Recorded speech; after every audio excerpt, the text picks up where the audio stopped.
the same time, just with different layouts. And one of them was really badly shot. It was like portrait, and the other one was normal. So we'll see how it goes. But yeah, cheers for joining me. Thanks very much, Chris. Chris, welcome to the show. You're on the same time frame as me, which is lovely. Normally I'm like 5 or 6 hours ahead of my guests from the US, so it's a nice treat to have someone from the British Isles involved. So thank you very much for joining me. It looks sunny there. Is it sunny where you are as well? No, it's cloudy, overcast, but look, I'm not working, so I'm happy enough. Just when it's kind of been pissy and rain for the last few weeks. But I always say when members come in and they're like, "Oh, the weather's terrible," I'm like, "I love bad weather. Bad weather is good for gyms. Good weather is bad for gyms." Yeah, do you know what? It's one of those where people walk in on a Friday evening, if it's warm, you know yourself, it's dead. Yeah, people walk in the gym and go, "Oh, it's miserable weather," and my go-to response is, "Well, it's a great day to be indoors in the gym." So, it works well. So just going to say hello to a few people. Hello, Kenneth.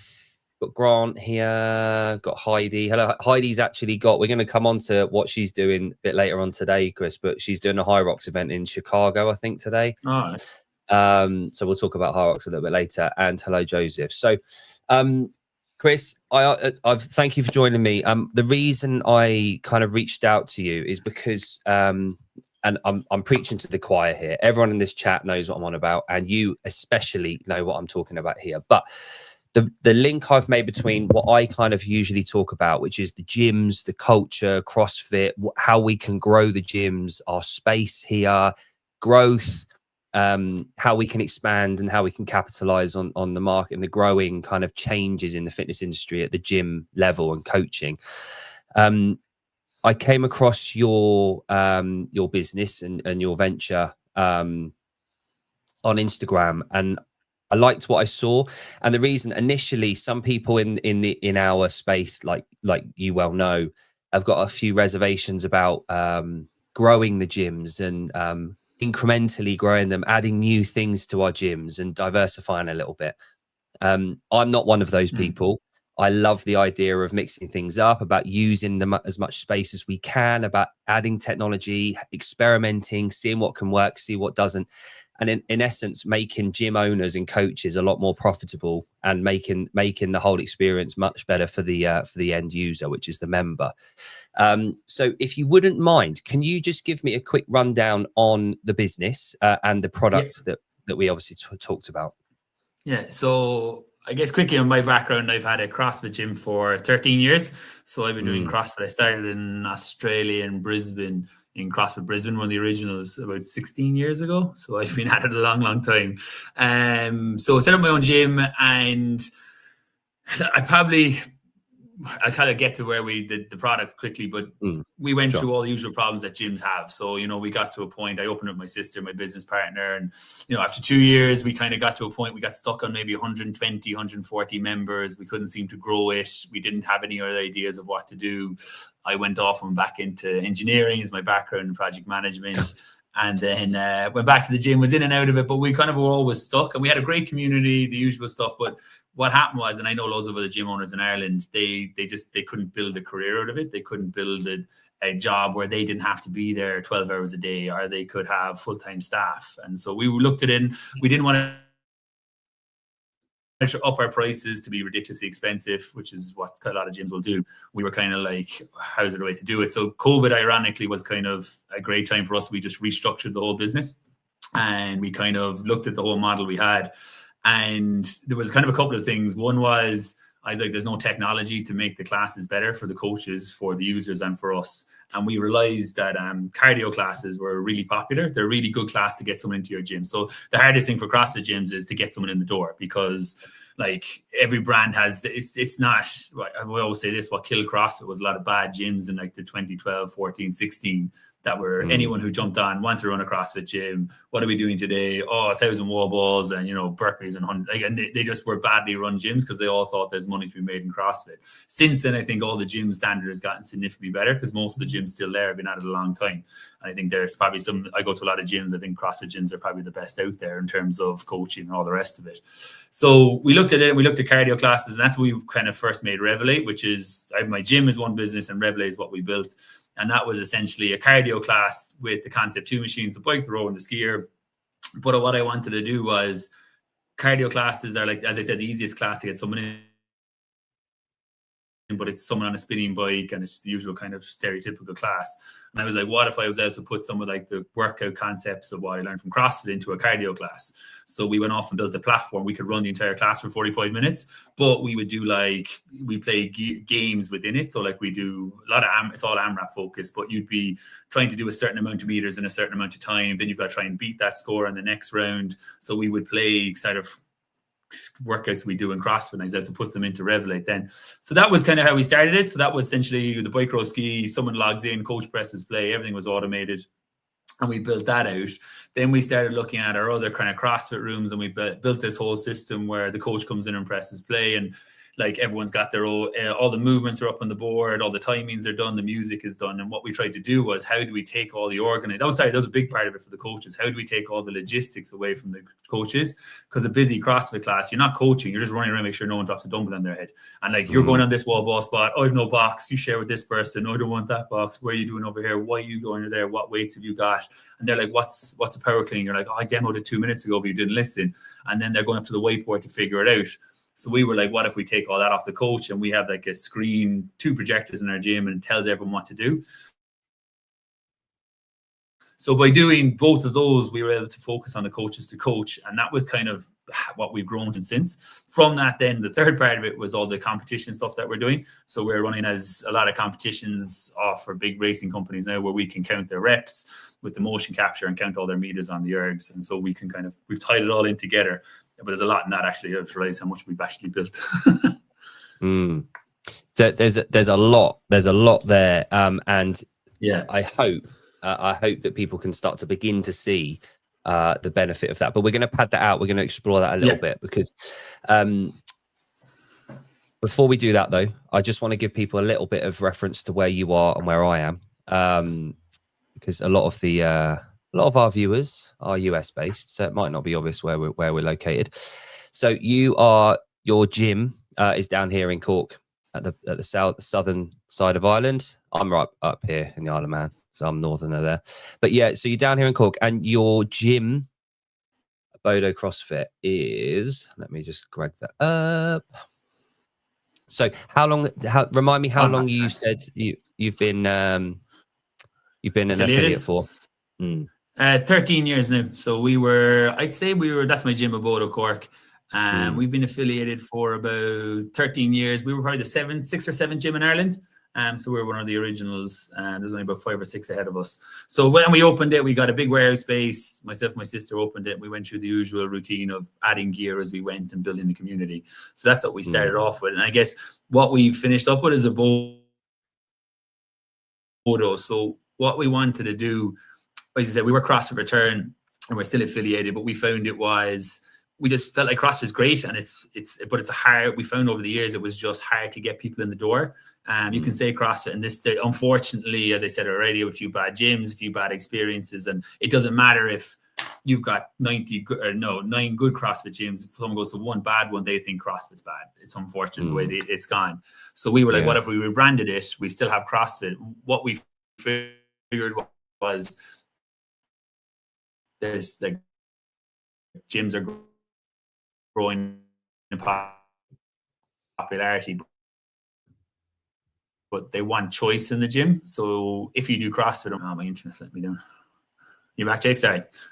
So we were like, why can we give the members more choice? Because sometimes we found was people would do CrossFit, they get a bit sick of it, or, how do we actually mix it up? And so that's when we kind of rebranded as a Bodo. And what we wanted to do was just offer functional fitness across the board. And what we ended up actually doing, how the gym has gone, is Revelate for us is a great entry point. Like anyone can come in and understand Revelate in 15 minutes. Like literally that's all it is. Like if you go into CrossFit, realistically, it's a 3 to 6 month learning curve on CrossFit to really understand it if you only train twice a week. And that can be a major barrier to people doing it. So we decided we take the journey of the user and we'll say, we'll do Revelate first. That will be your cardio class. You can get them fitter. Once they get a little bit fitter, they get a bit more confident. But what the key was, they were in the gym. So all of a sudden, we got 2 rooms with a 4,500 square foot gym. They go in and do Revelate. And they're like, what's in the other room? Oh, that's the CrossFit Evolve room. And they're like, oh, they go and look at it and they're like, oh, that's actually not that scary. There's no tops that we ban tops off in the gym, and no one's really lifting major heavy weights. It's funny how the journey of the gym changes as I realize I'm not going to go to the games. I don't get as obsessed with training really hard. And because when I was younger, we had some really good guys training my gym. But then we kind of do is they do a Revelate, and then you're like, okay, I want to do some weights. So you can do Evolve. And Evolve is just pretty much CrossFit without Olympic lifting, a few of the hard gymnastic movements. So they do that. They really enjoy it. And they're like, I'm getting a bit stronger. I want to learn something new. And then we're like, we'll go to the CrossFit class. And literally we can take them on this journey. So it's not like going 0 to 100 for some people going to a CrossFit class. We can take them on. It might take 3 to 6 months to get them in. But then by the end of that, they're like, oh, I'll do CrossFit this week. I'll do a Revelate. I'm a bit sore. Or I'll go off and do an Evolve class. I like to look at that workout. And what we didn't want to have them is just like, because people get very pigeonholed. They're like, oh, I do CrossFit, so I'm only doing the CrossFit class. But a lot of our members now, they might do CrossFit Monday, Wednesday. Then on Friday, they'll do a Revelate because it's a good sweat. And like Revelate's the way we built it. It's a really challenging class. It's kind of a bit like CrossFit. Like if you coach right and program right, CrossFit always stays challenging because you just change the weights and the reps and all the rest. And we can do that with the technology. So that's what we built out in the gym. And as I said, we've got over 500 members now. We do over 100 classes a week. I think we get about 100 trials a month, give or take. But about 75, 80% of them will do Revelate. And then we find it's a lot easier for a friend to bring someone in for that class. They'll like, come do a Revelate first. And they're like, and it's still the same principles. The programming is actually really cool how we've done it. It's nothing like your stereotypical cardio class. But that's how we did, and just brought the users through in that, and everyone works their way up. They have different levels to get to, then they'll get to CrossFit. And like we do 5, 6 CrossFit classes a day. They're all pretty much booked out. But we run 12 classes in Revelate. We run about 12 classes in the main room, we call it, which is our kind of mix of CrossFit and Evolve, which is CrossFit like really. And across the board. So we've kind of built out the whole business model that way, and it's worked out really well. I think we've got 6 full-time staff on board now. And it was actually interesting. Like I could talk all day about this. We've actually built what I think is a business model that will work for CrossFit studios. We're biased to that, obviously, but there is a way to do these gyms. But I think what catches a lot of gyms, you spoke about it in your intro, is they're not efficient in using their space is a big problem in gyms. You know, like my gym is 4,500 square feet. We've utilized every square foot. Like if you come in at 6 o'clock on a Wednesday, we'll have 18 people in the Revelate room. We've capped our CrossFit class at 14, but like our college gym. And then we've got a PT space where then maybe 1 or 2 of the lads, and that's pretty much about 80% of the floor space of the gym is being used by members at that given moment. Well, I've been in some CrossFit gyms and they have this 3,000 square foot gym and there's about 10 people in the corner training. And it was like, well, you're paying rent for the entire building. Why aren't you using the rest of the building? And that kind of came, we tried that before, but what we found was CrossFit can be hard to scale because when you sell it directly, it's a small percentage people will go into it straight away. And then it's hard to get good coaches. Like it's hard to coach. A good CrossFit coach is probably one of the best coaches I think out there. And like I've been to a lot of kind of global gyms in the last couple of years and other types of gyms, but a good CrossFit coach is probably the peak of what coaches will be. Yes, no, I couldn't agree more. As one myself, I'd like to pride myself on being one of the best around. I think that goes in with the nature of what we coach everything. Like and point I was going to make with one thing that you said, it's really important, I think, at this stage that audiences and gym owners and our tiny little portion of the industry, of the fitness industry, we have so much power coming from the CrossFit affiliates that emanates out into the entire industry. We make up less than 1% of the gyms, but we probably dictate the majority of change in most of them around the globe. Every single Globo gym now, give or take a couple, have got functional fitness areas. You see them popping up everywhere now. It's the go-to thing. People talk about it without even knowing what it is. 20 years ago, no one would be seen using any of the movements or kit that we use in our gyms. So we hold a lot of responsibility. We dictate out of our 1% of the gyms what happens in the industry in 10 years' time. So we are an experimental ground. We are producing these gyms, these cultures, these athletes that everyone will want to be like in 10 years' time. So we hold a lot of responsibility here.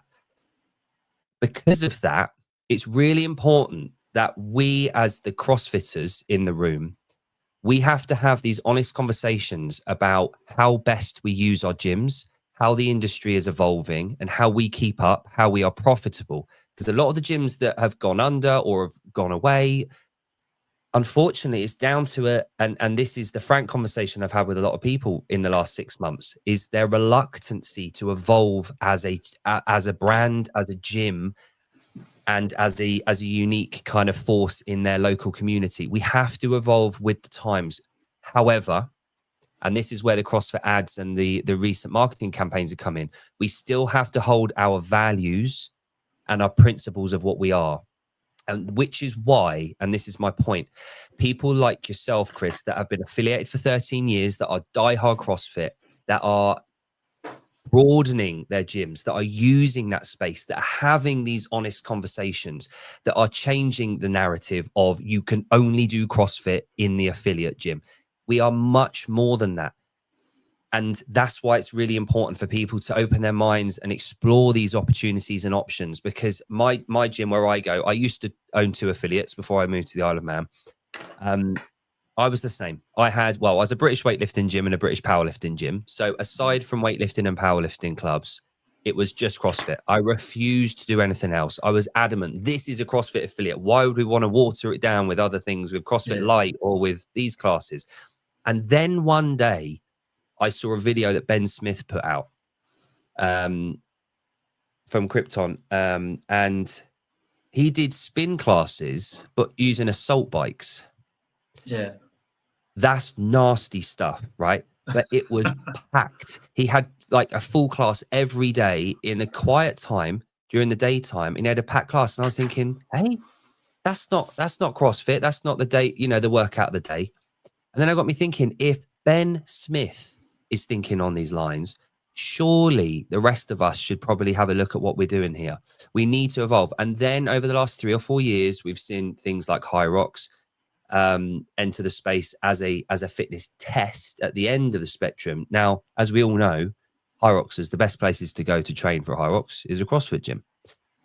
If we as gyms are willing to open up our doors to become potentially a High Rocks space, to lend our space and time to get coaches in to look at High Rocks training, why wouldn't we? As long as we're not losing that identity as a CrossFit gym and offering what we always did, what's to lose? That's the question we need to come up with. And we're not going to be diehard CrossFitters without evolving, without additional stuff, because believe it or not, we have to explore these options. So bringing you back into the room, you said a couple of things about the product of Revelate. So as a gym owner, what does Revelate look like to me? Like if step one, obviously I get in contact with you guys, but how does that look from an actual logistics perspective? Well, I'll just bring you just one quick point. Sure. There was, I actually made Revelate for CrossFit type gyms. I think that I said at the start, I think the format we have and the methodology and the coaching is probably the best out there, and I've seen a lot of gyms. But for me, I was looking at like my Revelate room is 600 square feet, and my CrossFit room is about 2,000 square feet. I can fit 18 people into 600 square foot, and I can only do 14 in the big one because we don't go more than 14, because after 14, 15, the coach can't coach a class properly and the quality of the class drops, hence retention drops. So I was like, all these CrossFit gyms have these expensive Concept 2 sitting there, but they're just sitting there gathering dust most of the time. Do you know what I mean? They use it for certain workouts or whatever. I got about 40 Concept 2s in my gym, but we use them every day. Every day they get used. So I was like, what if I was able to go to a gym and say, look, this is the process. You've got those machines in the corner. You've got 9 of them. You can put them into the corner. They'll take up 200 square feet, tiny little space. We give you a tablet, just a basic Samsung tablet. You connect it to the Wi-Fi, connect it to the Concept 2 machine. The coach has a laptop. They open the workout. They give the workout brief. Today's going to be, we do like, we call it a gear, but damper games. They can do a certain distance and get you the dampers as much as you can. They're great fun. And the coach will tell the brief, they press play, all the tablets light up, and the class works away. So the coach is just walking around a remote, and they can actually coach people. They don't have to be on the bike. They're not picking the music. They're not essentially trying to plan the workout beforehand. So all of a sudden now, and it's very easy for him to coach. My coaches would be, some of them would be very, really big CrossFit coaches. They don't mind coaching it.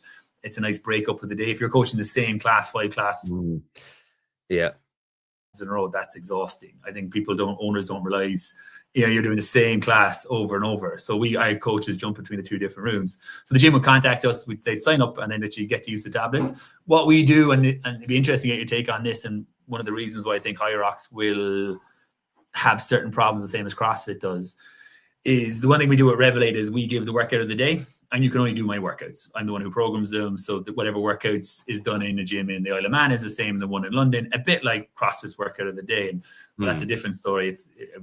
I'll ask you later on, what is CrossFit nowadays? It's who knows what it is to an extent. If you look at .com programming, so we program that. And that's one of the things that kill CrossFit and will kill Hyrox gyms, is that now some guy, and you see it now, everyone's racing to become a Hyrox affiliate, all these global gyms who have no idea how to coach. And as I said, I've seen loads of them, and they're running these classes and they're horrendous. And there's people doing terrible wall balls, they're moving badly, and the coach is just standing there going 3, 2, 1, go. And that's, again, what you're saying, that's where CrossFit has a huge potential to fill that gap, because there's no actual good training programs out there for functional fitness. Do you know what I mean? There's all the courses they do are PT, gym instructor courses, and they don't know how to coach it. And kind of, I'm jumping around, but that's why I think there's a huge potential for CrossFit. But for Revelate itself, the gym contacts us. We've got a couple of CrossFit gyms using Revelate now. We have 20 gyms around Ireland, the UK. More coming on board. But again, as I said, I made it for CrossFit gyms, and they just wouldn't go for it. We had to start. We've got a few more coming on board once more gyms are doing it and they're seeing the benefits. But my biggest problem is trying to convince them to try something different. And I can turn around and say, like, we had Saturday yesterday, we had 5 Revelate classes on, and 18 people in them. I think it was 90. There was about 82 people across the 5 classes, so like. And then our CrossFit room had was a big Saturday partner workout, but we now get 80 people into a 600 square foot space, and literally it's just easy to run.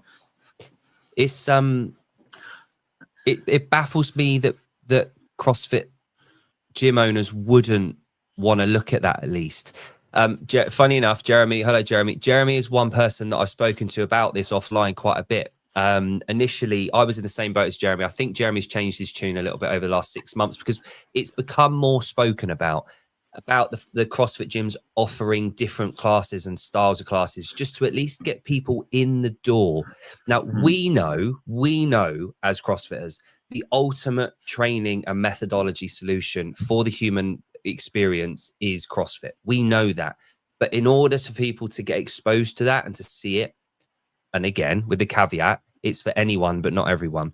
We want people in that door. Now, at our gym, I'm truly blessed that I work at an incredible gym. The owners there, Dan and Aaron, have been doing it since 2012.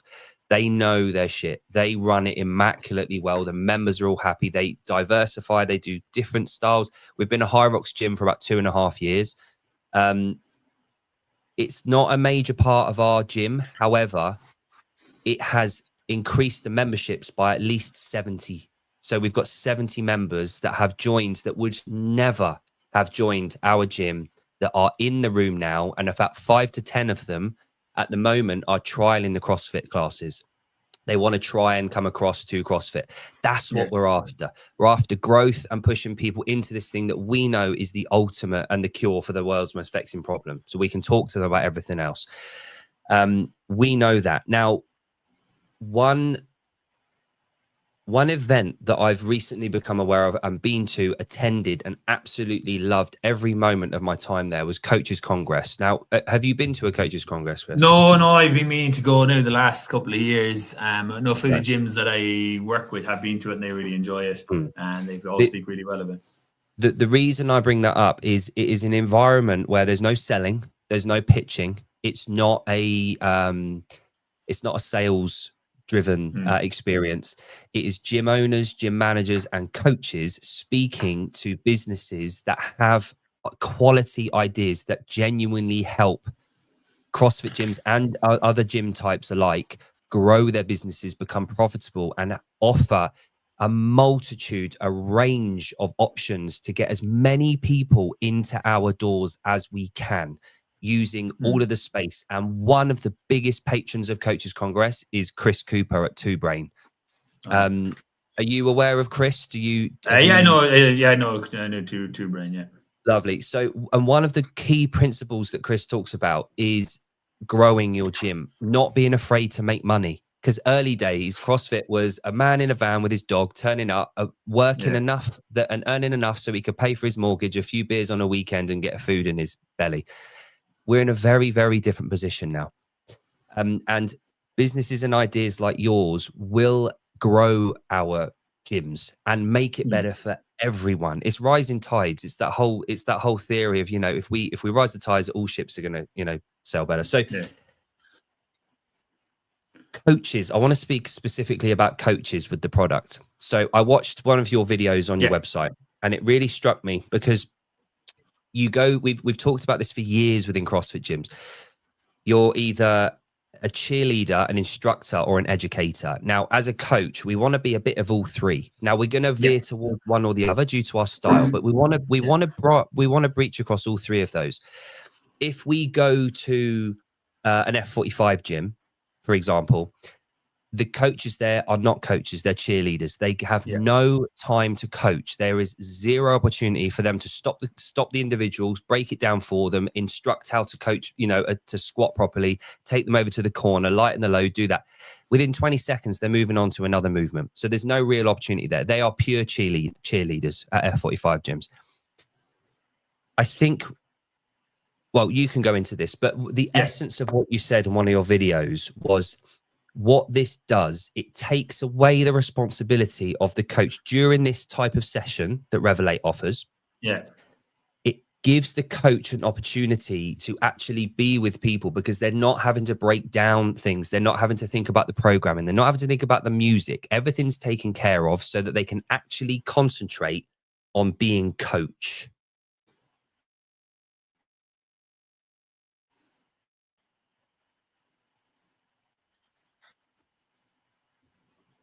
Yeah, I'm back. Sorry. Oh, hi, Chris. Hey there. Yeah, I'm back again. Apologies, dodgy internet. Go on. There we go. So yeah, I just wanted to get your take on coaches. So coaches using Revelate, it gives them this big opportunity to actually coach, not worry about all the other fluffy stuff that we have to take care of that other people don't even think about, like the music choices, the briefing, the whiteboard, everything like that. So if I really enjoyed that video. So there's two factors there. Revelate is just the cardio classes, the bike, row, ski. And the idea of that was, like, it kind of goes back, like spinning classes, I said at the start, are really popular, but they're really hard classes to scale. Like you look at, like, One Rebel is probably the best in London. I know that gym chain, they do like 12 spinning classes a day. There's 11 coaches on. That's physically impossible for any small gym like ours to employ 11 coaches across 12 hours. So we were like, what if we could make this system where coaches could do 3 or 4 in a row? And that's what Revelate can do. Like, you can do 3 or 4 classes in a row. And the idea is the coach is just there, gives a brief. And in that class, they just walk around the room, fix people's technique, and more importantly, get to chat to the members. And that's how you build your rapport, is when your coaches know your members. Again, not too much because you don't have too buddy, but they know their members and they go around and fix their technique, chat to someone, explain them how the workout works. So that's one side of it. The probably interesting from a CrossFit gym point of view, we've got our own kind of GIF website. So all our classes, we use the same Revelate system. So the coach will come in and they'll be like, okay, today's warm up is these 3 movements. And it's what you said, like, this is the ideas I had years ago, was like, how do I make sure my coaches coach? Because if a coach is organizing a class, trying to get people around the place. They're not coaching. Like someone will come back and they'll be like, you know yourself, if someone goes, I was in the class and, you know, Jake fixed my squat or Dave was able to fix my overhead press. But you can't do that if you've only got a few minutes and you're running around with too many people in the room. You're constantly demoing and what to do, telling them where to go. So what we tried to do was with the tech in both rooms, in both kind of systems, was how do I take it away if someone says, oh, how do I demo the move? What's the move? And it's like, it's up there on the screen. It's a power clean. Oh, that's a power clean. What's a hang power clean? Well, it's in the image next to it. How long have we got left? Well, the counter is counting down. You've got 7 minutes. What's coming next? It says it on the screen. So they know what's going on. So a lot of those annoying questions are taken away. And the other thing we looked at it from the user point of view, which CrossFit don't realize, I think, is like you go into your first CrossFit class, it's really intimidating. You're there and they're like, okay, guys, we're doing dumbbell snatch. And you've got some guy and he's like, I have no idea what that is. I couldn't hear what he was saying. He was using all these acronyms like AMRAP and we're, you know, all these kind of things that we're doing. Or you look on the whiteboard there, HSPU. I remember when I first did CrossFit, what the hell is a HSPU? So you can imagine that experience for someone when they go into a class. And if they don't know what's going on, they're going to be like, I have no idea what's going on. And they have a bad experience. And no matter how much you try. So what we try to do is if you come in, you're like, okay, that's what I'm doing. This is where I'm going. Like my gym, we do spot booking. So everyone books their own spot in the room. So they have their usual spots. They book it in the app. But each spot has got its own gear. But like things we did is like, oh, we got Rogue barbells and they're 20 kilos is red, 15 is blue. So if someone comes in, we'll grab a blue barbell. Instead of grabbing the shorter one, you know, they come back with a 20 and they can barely lift it. And then we got colored plates. We're like, grab the black plates or the green plates or the blue plates. And what we try to do is improve that experience for them. But the coach then, they were able to spend an extra few minutes. Because if you have a class of a 60-minute class and there's 15 people in it, the coach has only got 4 minutes with each person in theory, but take away the warm up, the brief. They're lucky if they get 1 or 2 minutes per person. So how do you maximize that time with the coaches with them? So we looked at coaches, we'd watch them and we'd do a heat map of the room. And we found that certain coaches would stay in certain areas. And we'd say, like, you're going to who you like to coach, you need to coach the whole room. And then we were like, how do we make sure that they're spending as much time with every member as possible? And the member will walk away saying, I got loads of coaching in that class. So that's what they want. Well, we can all go to a global gym and you can go to a class and there'll be no coaching and there'll be someone at the top of the room shouting at you. But if you want to give a better experience to differentiate yourself, how do you make that experience of the person in the first class and then every class to be as consistent across the board? And the tech was the big part for us, where all of a sudden the coaches, I was only chatting to one of my coaches, he's been with us now about a year or two, and he was just saying, like, I couldn't imagine going back to a whiteboard and having to write up the workouts in the morning, then demo all the movements. And like our guys have a tablet and they can zoom in on the GIFs and they've all sorts of really cool things. But again, for their experiences, they prefer coaching those classes. And what we do, if they're in the main room, we call it, which is the kind of functional fitness room, they'll coach 2 or 3 different classes in an evening. It'll be CrossFit Evolve. We do actual strength classes, which are really, really popular, which is, so I recommend, because like what CrossFit gyms did, they were like, oh, we'll differentiate, and we go into Olympic lifting and gymnastics. And like, we talk about the gym is like a pyramid, like a bit like, you know, CrossFit's pyramid, or they add, once you start going to gymnastics and Olympic lifting, you're in the top of the pyramid. There's not many people that will do that class, because like gymnastics, if you're too heavy, you're not going to go to gymnastics. There's no point. Olympic lifting, certain people like it. There's a lot of technique involved in it. And we looked at like the bottom of the base, which is your functional basic class, your cardio class, your kind of evolve class that we do. There's loads of people there, and we just kind of bring them on that journey, as I said, as they go through in the classes. But the problem with CrossFit gyms, I always try to think of an analogy. If you were to compare them to another industry, they're like even if you had restaurants or takeaways, they're a very unique takeout that only certain people like. And so then your market size is tiny. You need to try and figure out ways, how do you get your market bigger? And as you said, I think if gyms realized we need to use certain classes to funnel them into CrossFit, because like CrossFit is probably the longest and most consistent way to train. Like, and High Rocks and feedback we're seeing, High Rocks will just be an add-on to gyms. I don't think anyone's going to be able to build a High Rocks only gym. A few will, but not to the same scale that CrossFit's done. They won't come near it, because we're starting to see it. Like High Rocks is really popular, but the question is like, what's the sticking power of it? Do people stay at it? We'll talk with this. I think there's going to be a whole new bunch of races coming soon that will get people back in.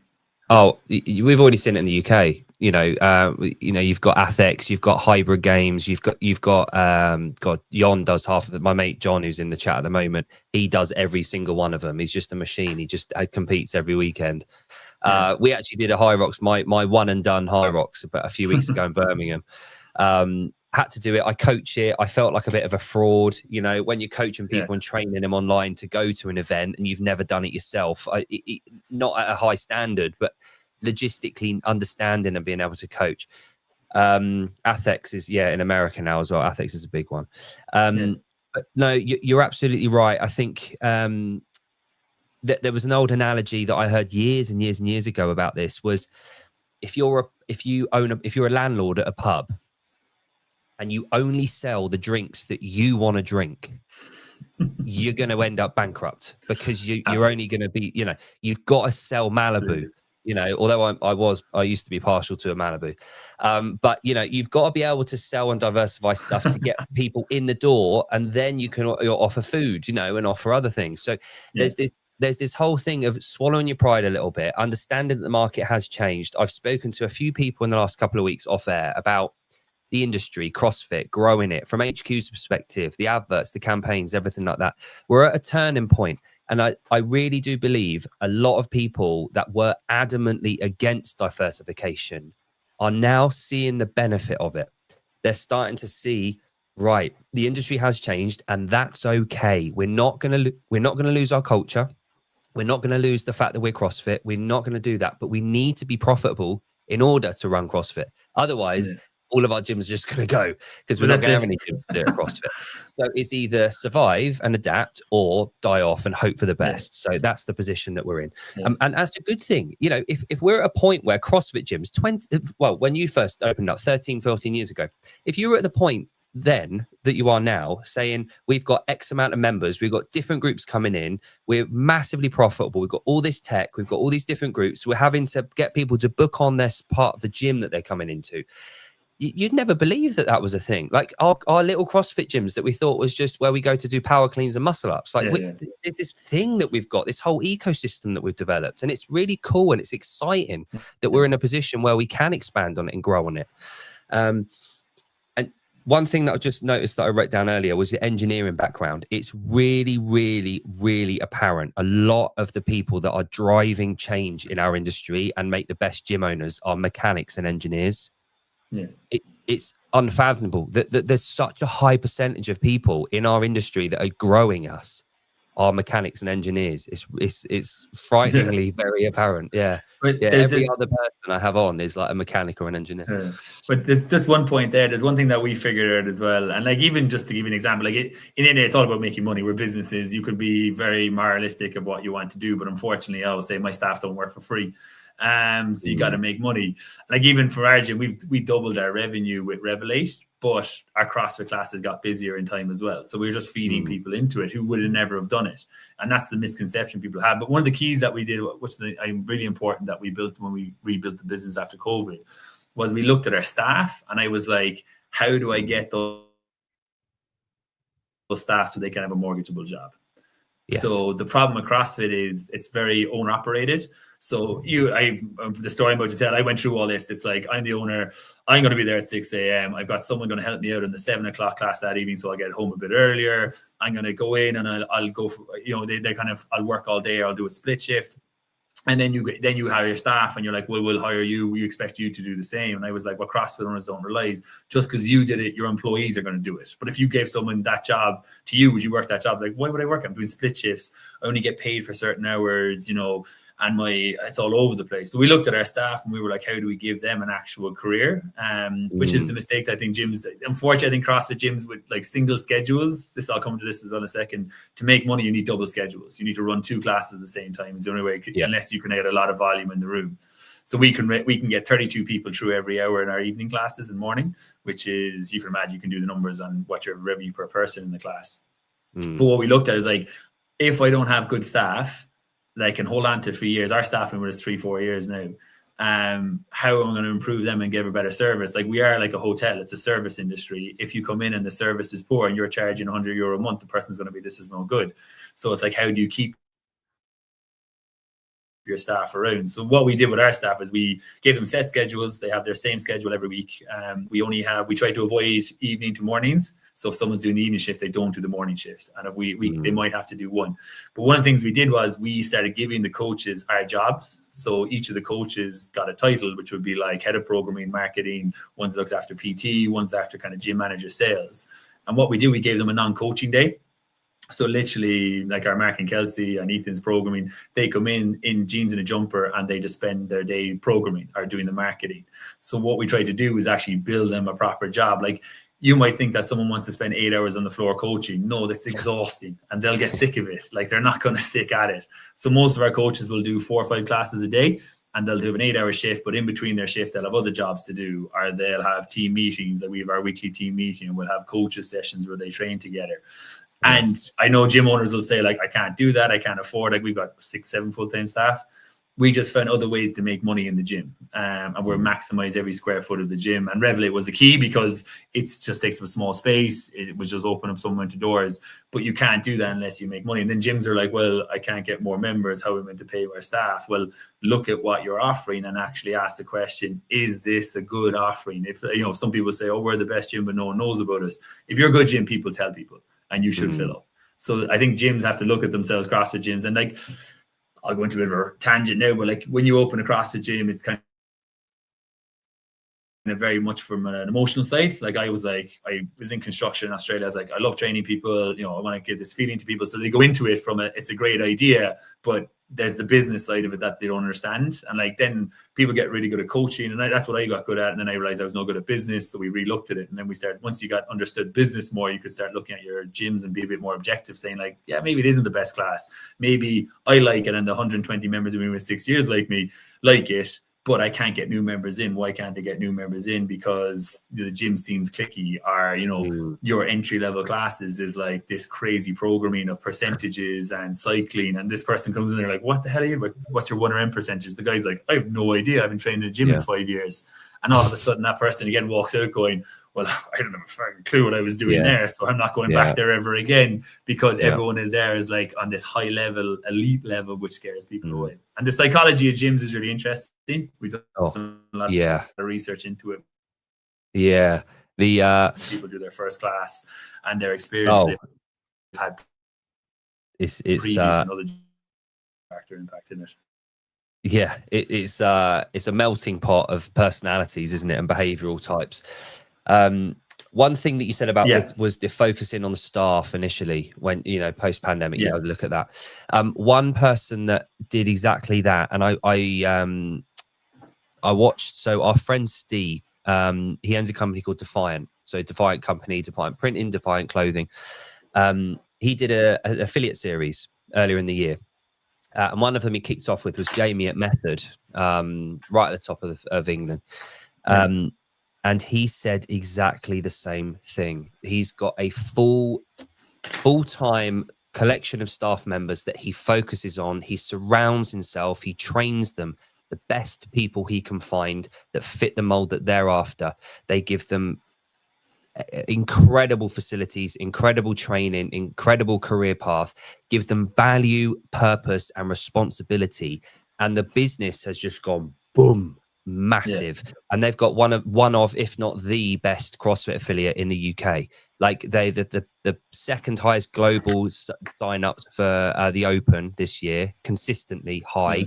They've got they have separate kind of, they have the ethos of, you know, CrossFit. They've got a coffee shop at the front. They've got constantly updated stock and apparel there. They've got a protein shake bar. They've got everything going on, and they've just gone bigger and bigger and bigger. And they continue to grow in this market that everyone says is dwindling. And it's all through focusing on the foundations, the staff, the coaches, the members, and just getting that right. And you do grow after that.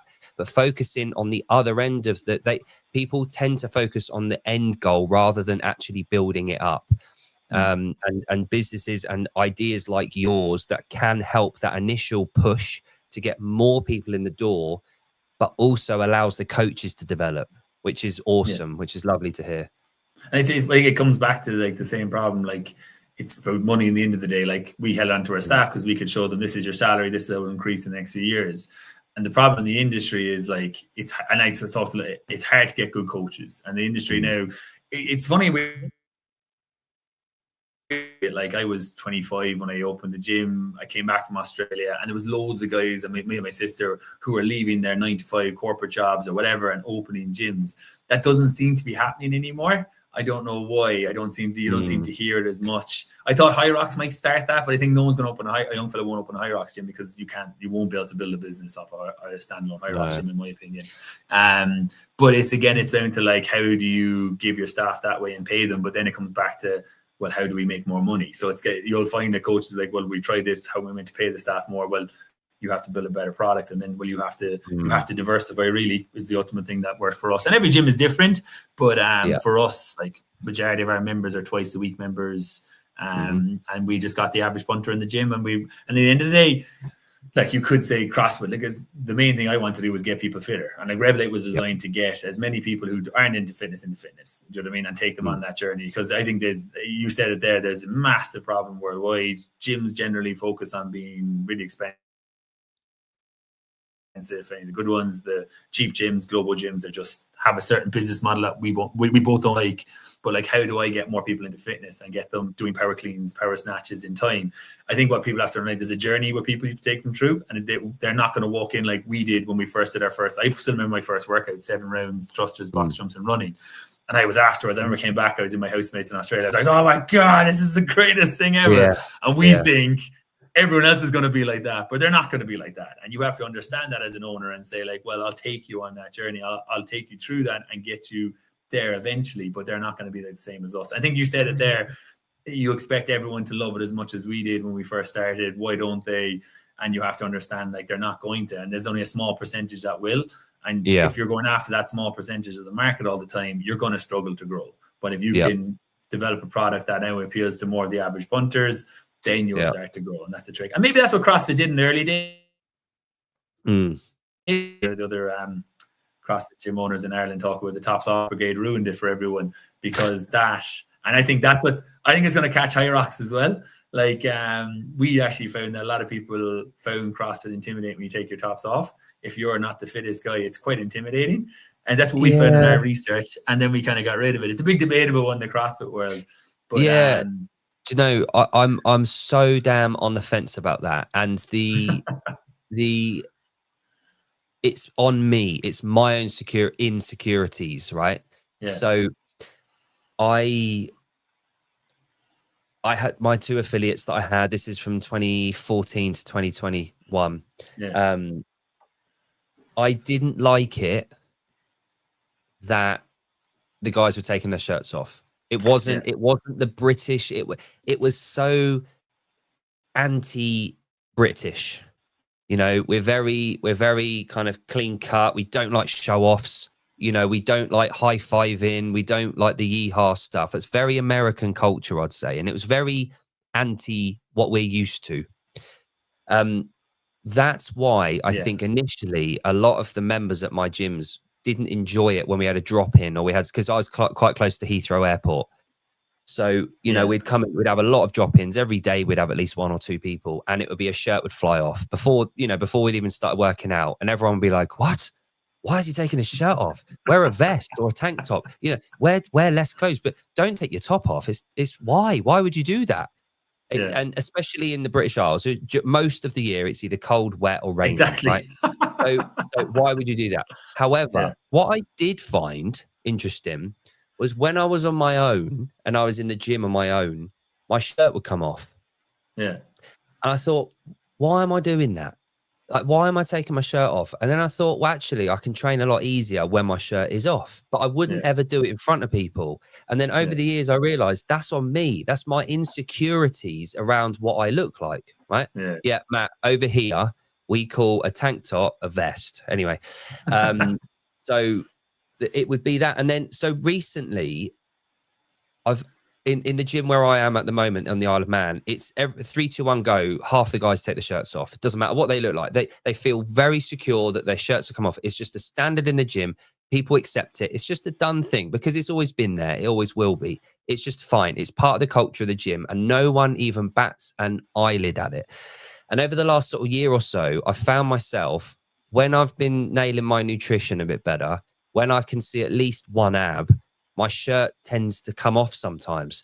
And that's because of this. It's me and my own insecurities. So now I'm at the point where my son's training, he's 6. He'll come in halfway through a workout we're doing, his top will come off. And I'm like, bloody hell, at the age of 6, shirt's coming off. So I feel like I have to join in on it, you know?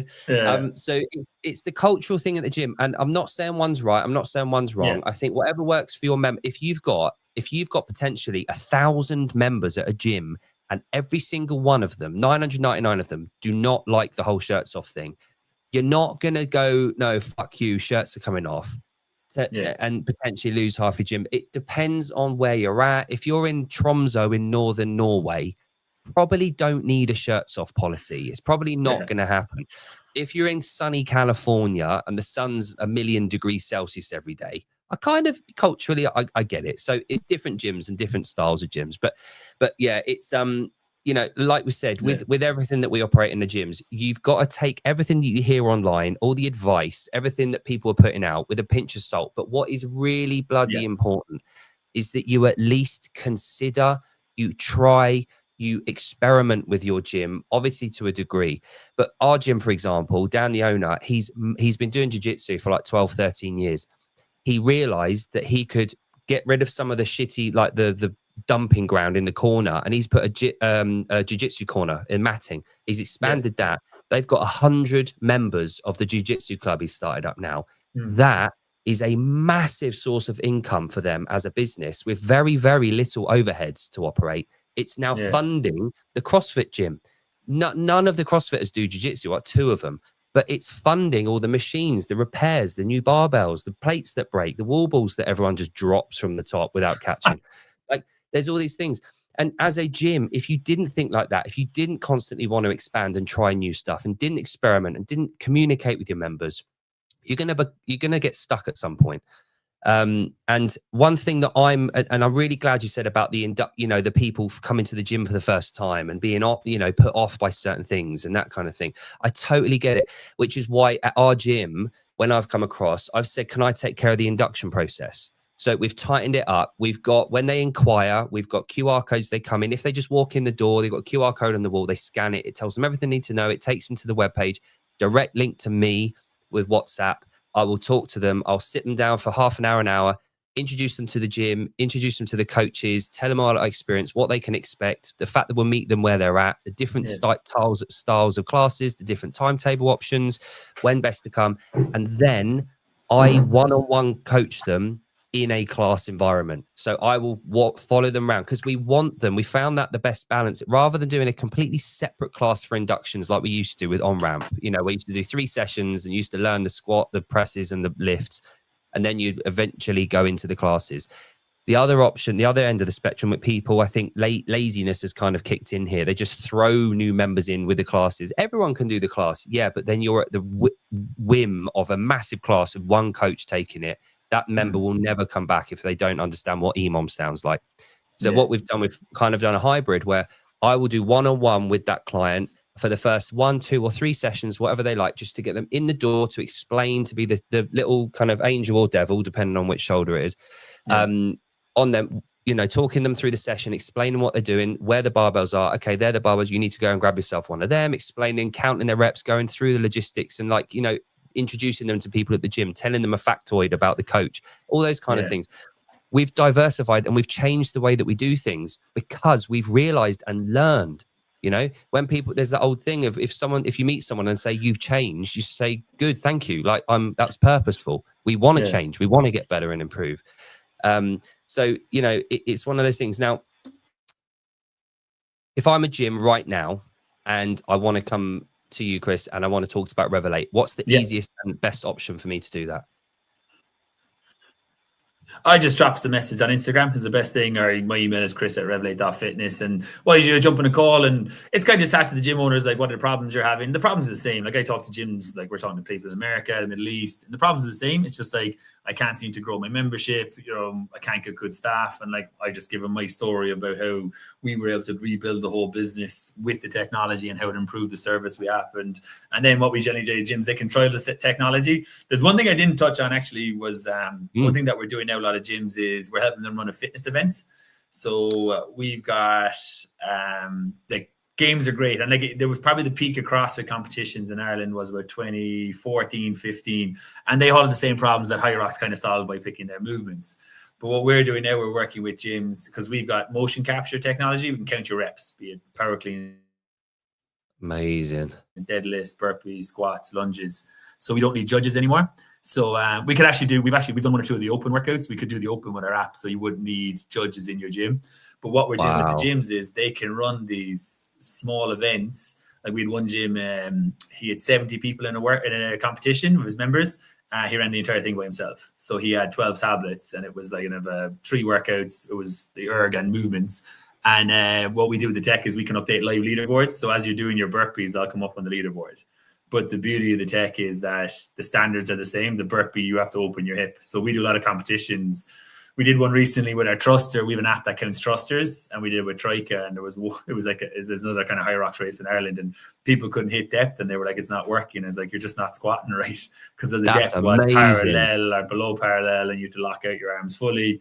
So we built that tech the gyms have as well. So they're starting, a lot of our gyms are running like erg competitions or mini competitions where the owner can run it himself, and he doesn't need volunteers. 1 or 2 people can help them. They can charge 20 quid a head, and you could get 50 people. The gym owner can make €1,000 in a weekend. And that's one of the reasons I built all this stuff, that to generate more revenue for the gyms. Because competitions are great. I ran loads in the past, but they were just cumbersome. I needed judges. It's hard to get judges. There was a lot of organizing, but we built that whole system now. So like we ran competitions between gyms online, which I think is going to be, just to give you an idea, like because the technology now, but I think CrossFit and the sport of fitness is going to absolutely blow up in the next 5 years. For a host of reasons. But what we're working on now next year is we're going to have inter-gym Friday night competitions between gyms.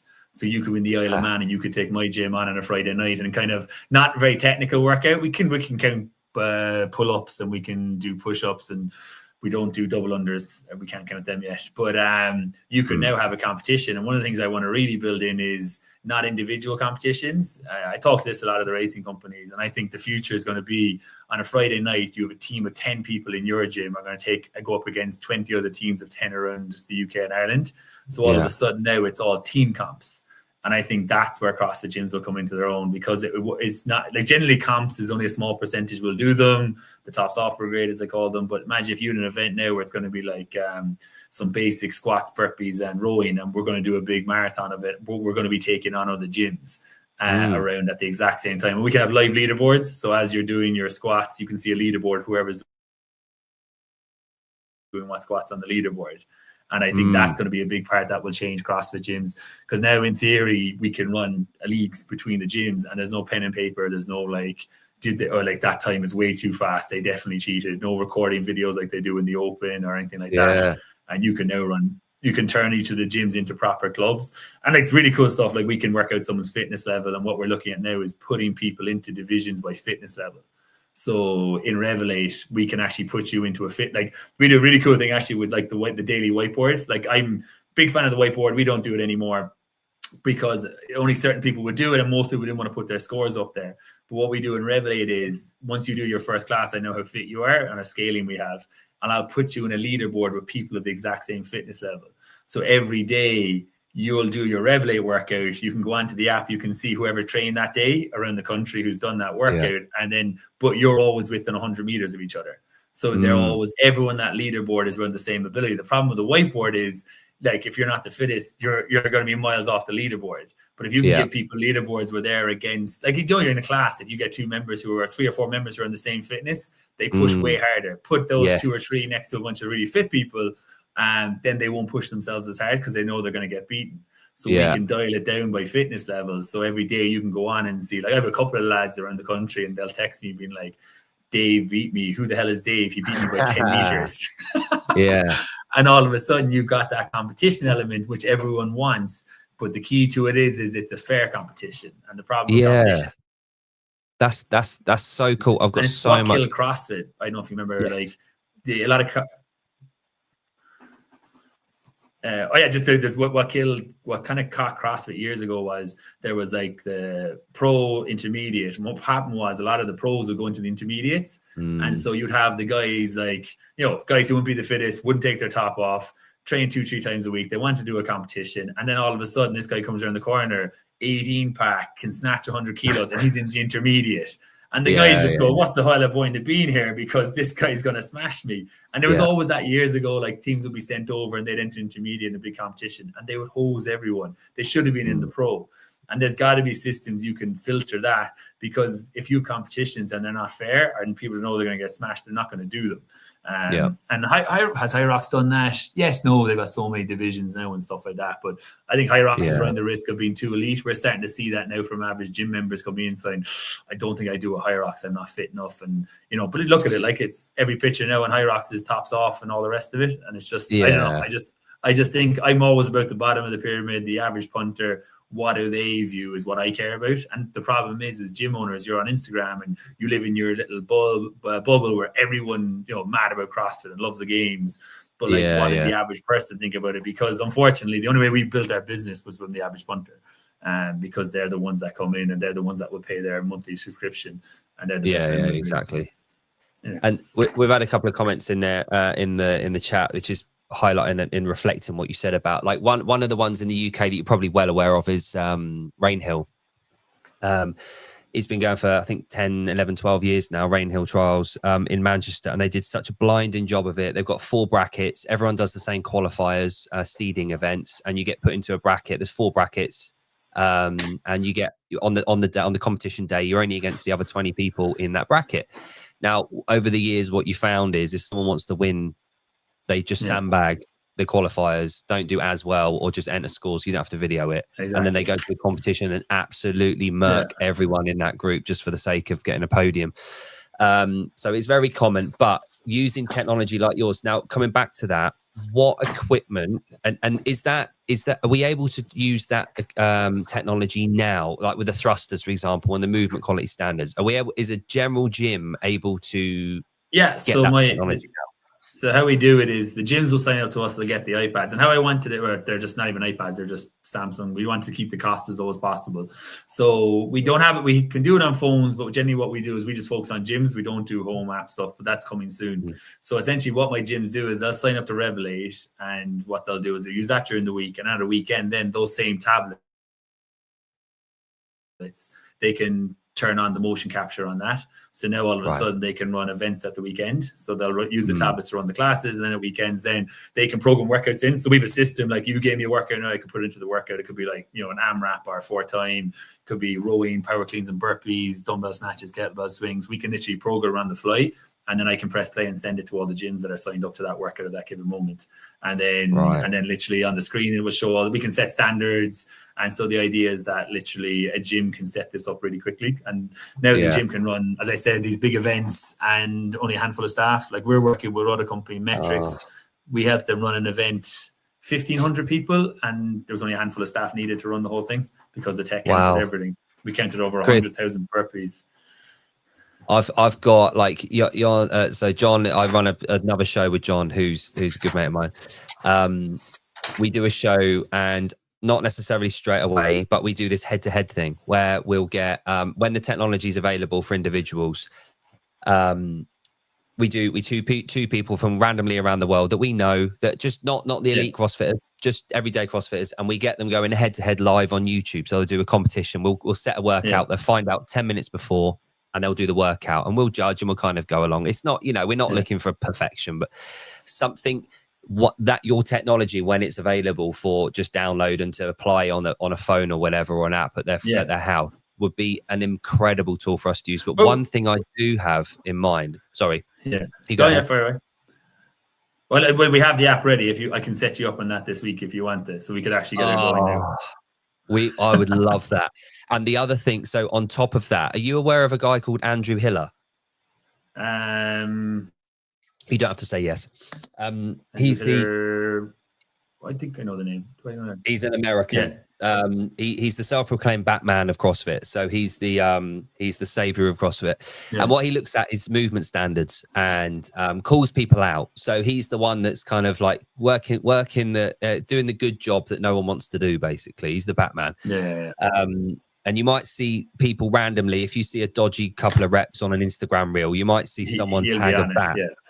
Yeah, he'll be in there and he'll make. I know the guy you're on about now. Yeah, I know. Yeah, his shirt's usually off. Now, Andrew's a good friend of the show, and I would love, because he's all about movement standards, all about it. I would love to link him up with Revelate, and he can do one of the CrossFit workouts. He can do Karen 150 wall balls for time using the Revelate app, and see how often he gets no reps or if it can work for that workout. I would love that one for works. It would. How that it one wouldn't works work. is it's there's a sensor connected to the tablet. Oh no, it would work. So it's so for Karen, you'd have what we do is we set the tablet or a phone up and it's connected to the sensor. So what actually happens is the person goes up and press 10 foot or 9 foot, and if they press 10 foot, a laser light comes on, and that's their target. So they got to hit the laser. And as long as once they squat, and we can change the depth of the squat, parallel, below parallel, quarter squat, whatever they want. So we can do an ass to grass squat for them. So you could do an ass to grass squat, and then but then there's small things we can do, like if they hit depth, and if they don't hit the target within a certain amount of time, the rep doesn't count. So they can't squat, stop, and throw the ball. So we can get ways around all of that. And like, I guess that's the advantage we have. I've been doing this a long time. We've managed to build, essentially, this is what we say in the company. Like, I've got my own team of engineers. I've built all the company myself, no investment or anything like that. And I generally didn't make it to get people fitter. But I just go to my engineers and I say, these are the problems I know, can we fix them? And the lads go off and we just work and we build it out together. Like, we've got some really cool stuff coming down the line, some really, really cool things. Different types of workouts you can do. We're looking at integrating all the strength system into my gym. So you'll come in and you can automatically count people's reps as they train. We're looking at ways to recognize weights on the barbell and stuff like that. It's really, really cool. And this is what I kind of saying to you, like, that's why we made the tech for gym classes, because it's a very no one really goes after that space, and we've gone after it. And like, I just think my tech, I think it could, my goal, as I said day one, genuinely was to help more CrossFit gyms, like CrossFit type gyms, because like I hate global gyms, you know, like can't go into some of the ones I see, you know, over the years. I don't hate it. Sorry, lads. So the idea is like the technology now you can do so much with it, and it will just open so many doors for gyms. Like we do, like what we've done is with my gym, as well as we've got teenager classes that do Revelate. Really easy to get teenagers into it. The low risk, like there's low risk of injury, low impact sports teams. We do a lot of corporate stuff with in my gym. We do a lot of corporate fitness racing, which is going to be something that's going to get really big as well. But what we managed to do with the tech is open up all these different revenue streams into the business, which was the goal of it from day one.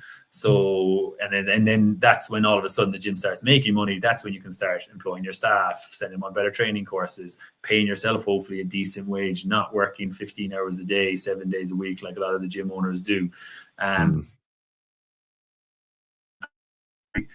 If they're not making money and they're working their asses off for years, they not say a hate, not a dislike to CrossFit or this type of training comes along, because they're like, I've given so much, and like, yes, people love it, but like, I'm still struggling to get paid every month. I haven't given a pay rise in 3 years. Like, there's no talk of a Christmas bonus or anything like that. And unfortunately, if we want to compete, it's all about money. And if we want to grow the business, the gyms have to make money. And that's one of the systems we built with Revelate, was like, we double the revenue of my gym in about a year or two because of Revelate. And if I found ways these gyms can make more money, they make more money, well, they can do way more. And then I think what'll happen, the industry will see it, and every punter will go like, that's the way we should train people, because it actually does make money. And then I think the industry will come up. And even, on the motion capture, what we find is we improve the standards of movements, because they can't argue with a judge. So they can't scream. We can argue with a judge. You can't argue with the tablet. You can scream at a tablet all you want. But the standards don't change. And like, literally, if your hip angle is here or here, that's a no rep, that's a rep. So what ends up happening is people go to here, because they want to make sure they don't get no rep. With a judge, you could go here, here, here. It doesn't really matter on your burpee when you open your hip. Yeah. And I just think that technology will just make for better standard of gyms, better standard of movements, because like, and then again, like, even when we were at an event recently, I got some awful abuse off people. I don't know why people judge. Some people are really nasty to you at competitions. And you're like looking at them and you're like, not me, I was there in my business, but I saw another judge and they're like, we're giving up our time for free, and that's what kind of caught CrossFit 10, 12 years ago. They couldn't keep growing the sport because you needed so many volunteers. And that's what I'm hoping this is the thing. Sorry, in a roundabout story there. No, that's great. And again, like a friend of mine, Matt, who's started a company in the last year with his business partners, Flow. They do erg shoot. I don't know if you've seen that or you've had any dealings with erg shoot. Yeah, I know the guys. And I spoke to them before. Yeah, that's a cool concept. Lovely. Yeah, and again, you can't argue with a fucking laser gun. Like if you hit the target or you don't, it's an accuracy test. And the beautiful thing that people forget about the wall ball, it is predominantly an accuracy test. And how accurate can you be when you're fatigued, with the added bonus of having to hit a movement standard at the bottom. Chris, I know I'm fixated on this idea and it keeps whirling around my head. I really want to throw it out there to Andrew to get this technology in his gym and make a video on this and how incredible this bit of kit could be for competitions and gyms alike. I really think that could be a really cool idea. So afterwards, after we get off this afternoon, I'll try and get in contact with him. That'll be amazing. Bloody laser beams in a gym. Love it. Appreciate it. Love it. Cool. No, so Chris, so best way to get in contact with you is via Instagram or the website. I will put all links up. Instagram, Revelate.fitness. Yeah. Awesome. I'll bombard the crap out of it on Instagram afterwards. Everyone in the chat, if you can share the stories and go and follow the page, and we'll try and get Andrew on board with all of this because I think it could be something he's really obsessed with. So we'll do that. The reach as well. It's all online and app based. Bloody hell, that's a global thing. You can't argue with that. So Chris, thank you so much for your time. If there's ever anything, if we can have you back on at any point later in the year or earlier in the year next year when things have, when you said you got a few other products in the line. There's a lot coming up next year. We're running a huge amount of events, and as I said, my big thing will be trying to get the really cool thing that we want to get going. So there's loads of stuff coming. I'll keep you up to date. Amazing. That's brilliant. Oh, lost you. Can't tell if it's me or you. First iPhone version of what we've got planned. Yeah. Oh, sorry, Jake. Sorry, my dodgy internet. So no, we've got loads planned, and like what we've got coming in the tech, and like there's some of the really cool products we have, and no, it's really exciting. So I'll keep you posted on it, and I'll try and take you on a workout someday, maybe for the crack. Get your gym versus my. Oh, I'd love that. Nice one. All right, kids, I'm going to stay on for a little bit longer, just for 10 minutes. But thank you so much for your time. Really appreciate it. And I'll hit you up this afternoon. And we're going to blow up your Instagram account on the afternoon. I'm back. Nice one, Chris. Hello. Perfect. I'll leave you go, sir. And thanks for that side with the internet there at the much. end. And I'll be in touch. Cheers. Thanks, sir. Nice Cheers. one. Cheers, Chris. Bye-bye.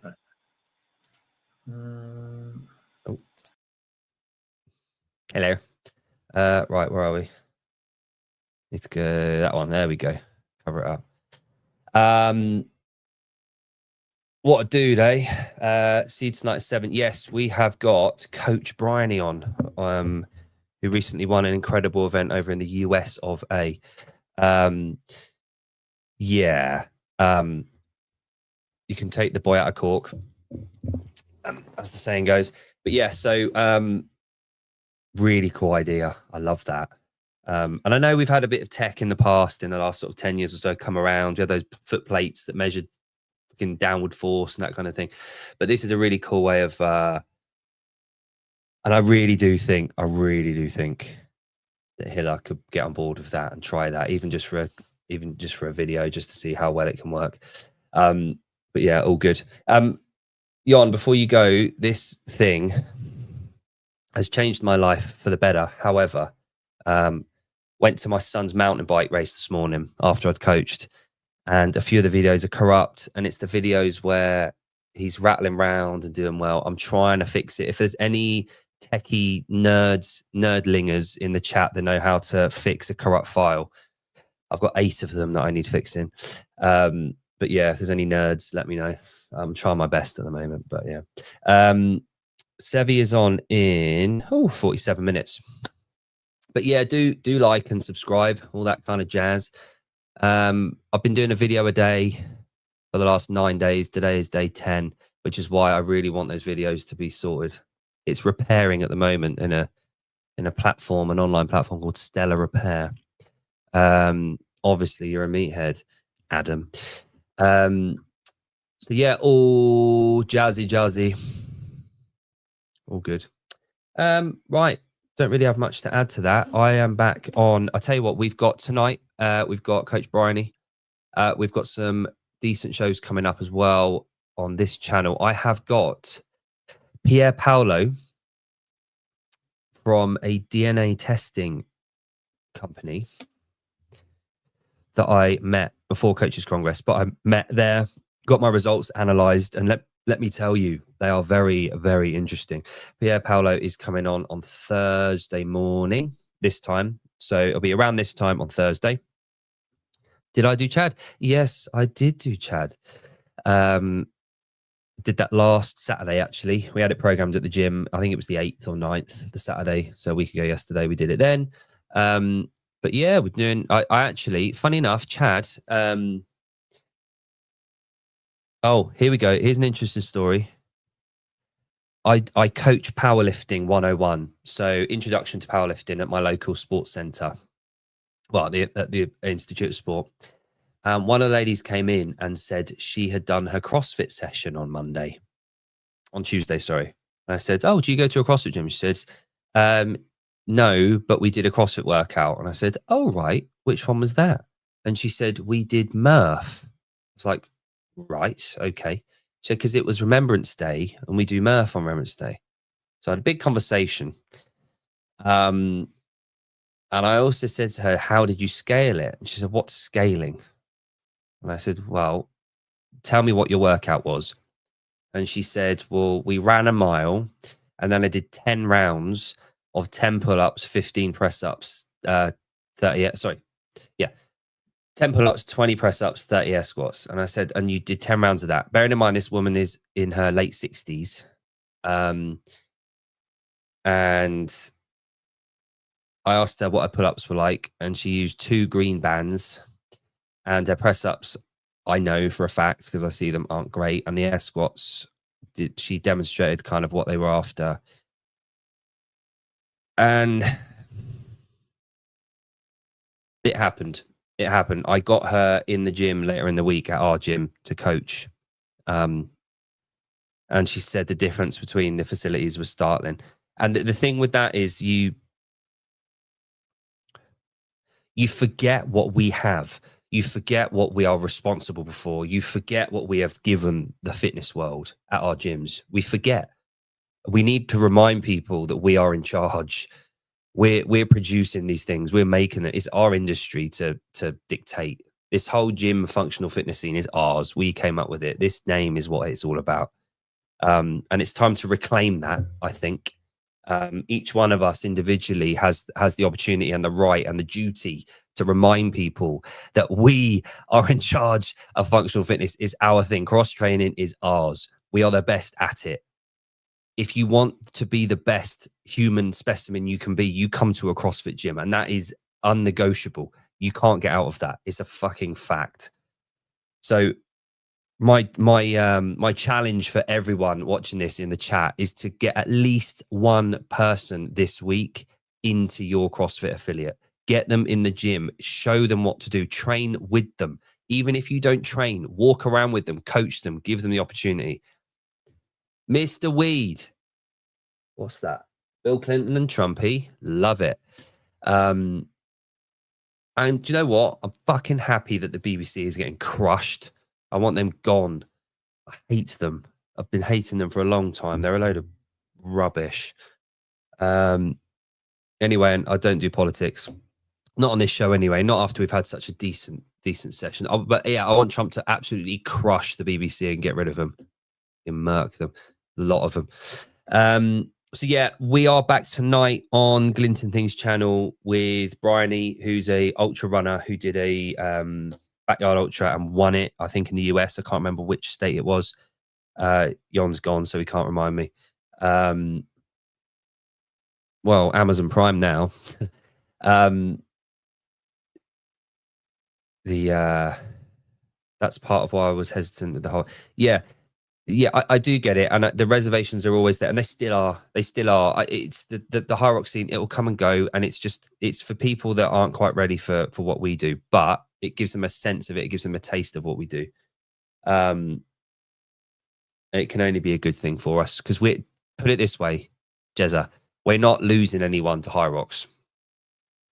We might do for 6 months or a year. They'll come back. It won't happen. Long term, we won't lose out from high rocks. It's only a net gain for us. But my reservation has always been, and I think I share this with you, is the potential people out there that we could recruit are maybe getting washed away into the high rock scene. However, the answer to that is we've got to be on the receiving end of it to get them when they're going into the high rock scene so that we can then keep them occupied with what we do, which is much better. So that's the long and short of that whole capture. But yeah, the growth's there. Long as I don't use you. Long as I don't use you. Long as I don't use you. Cool. Right. So I had a chat with my good friend Gerard at Elite Gym Maintenance. He is absolutely rammed and booked out until February. He has got a few spots leading up to the Open. So if there's any UK-based gyms,